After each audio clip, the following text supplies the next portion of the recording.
Naisten suomipukuun kuuluu liivi, sininen villasta tehty liivi.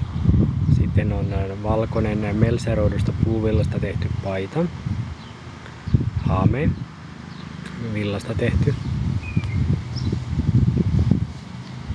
Tarkemmin katsottuna niin hameessa tai liivissä niin liivi on tämmönen ihan sininen liivi ja siihen kuuluu tämmönen kaulakoru kuin Suomen lippu, tämmönen Kalevala-korun pohjalle tehty Suomen kartta.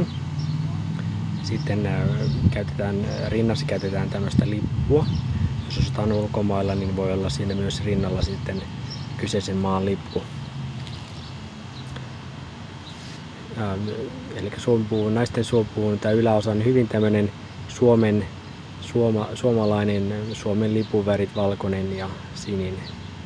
Sitten kun mennään katsomaan hameesta, hameessa löytyy väriä vähän enemmän. Hameessa päävärinä on sininen, mutta sitten sieltä löytyy myös vihreitä, punaisia ja mustia raitoja. Ja sitten hameessa on vielä tämmöinen taskukoru.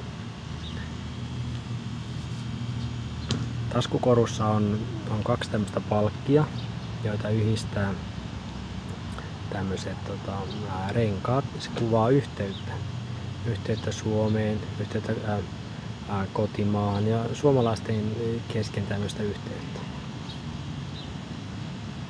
Ja nämä naisten hameen värit kuvaa eri asioita. Päävärinä kun on Suomen lipuvärit, mutta sitten tuo vihreä kuvaa Suomen luontoa, sininen kuvaa tuhansia järviä, musta kuvaa surua, joka jokaisen ihmisen elämässä on, ja sitten punainen kuvaa sitä verta, joka on Suomen itsenäisyyden puolesta luovutettu ja vuodatettu.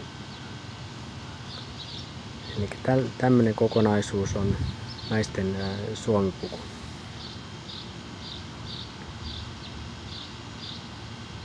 Hyvin kaunis, oikein mukavat värit kokonaisuus. Ja tämmöisen voi tilata suomipuvun sivujen kautta. Kiitoksia.